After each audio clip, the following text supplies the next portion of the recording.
40 years ago, 7 otherwise healthy Chicago area residents died after taking cyanide-laced Tylenol. There were 3 main persons of interest early on back in 1982, but investigators were never able to solve these murders. But now a potential break in the case. CBS 2 investigator Brad Edwards learned one of the Tylenol suspects, James Lewis, is again at the center of the investigation. Lewis was interviewed for hours outside of his home in Boston just last week. Now, Brad has traveled thousands of miles tracking the life of Lewis, a person connected to another murder you've probably never heard of, but one that prosecutors and detectives won't soon forget. It was here in Kansas City, Missouri, that police made the connection that has become the hottest lead so far in the search for the Tylenol cyanide killer. Suspect, James Lewis. A bizarre 1978 murder case. Victim, Raymond West. His legs cut off, his body stuffed in a plastic bag. From Detective Dave Barton. My involvement in the Raymond West case started when a body was found in the attic of a house. A game hoist was used to haul the body up into the attic. Do you remember anything about the hoist? No. What I remember are the ropes. I know my way around knots. I was in the Navy and I was a sailor, and I could tell that this was not a run-of-the-mill knot.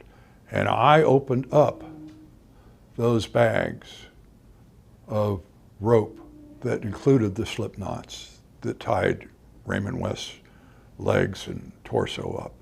Do you remember that smell now? Oh, yeah. I'll never forget it. That case had been thrown out for insufficient medical evidence and improper police procedures. Just another one of the Say it.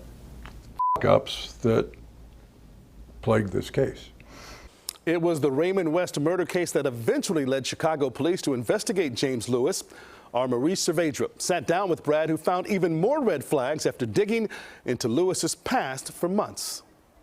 When you were chasing him down, specifically the third suspect, looking into his background, did anything give you a little thrill as you're digging? You investigate all the time. I'm curious if anything jumped out at you that made you think, okay, I'm really onto something here, or made you push even harder to get information from him, to find him, to have him be a piece, part of this piece that you're working on. Yeah, and you're right. There is that jolt of energy when you're investigating something like this and you find a little nugget. Right. I went to the National Archives, looked at the entire case file, more than 1,000 pages laid out really against James Lewis.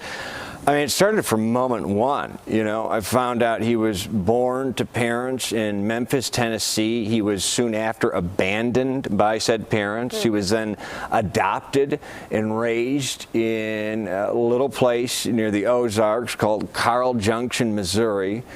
Then at a young age tried to murder his adoptive mother with an axe. The real thrust of my focus was what happened 4 years before the Tylenol murders took place. They took place in '82. We got a flashback to 1978. In 1978, a tax client of James Lewis, his client, Raymond West, was found murdered and dismembered, and his mummified remains were found in the attic of his Kansas City home.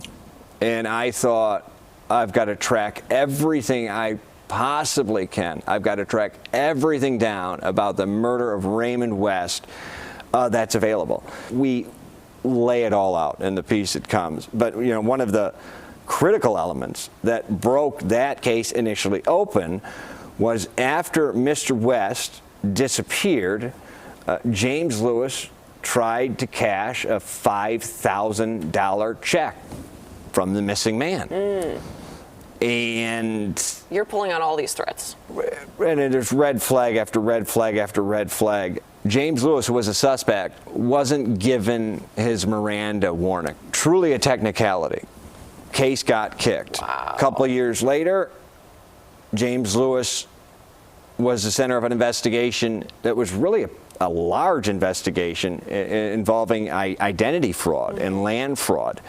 That was 1981-ish. It was a federal case and a state case. The feds and the local cops swept into Lewis's home in Kansas City. They got a bunch of evidence. They thought they had a good case. Bam. James Lewis skips town, comes to Chicago. 1 year later, the Tylenol murders.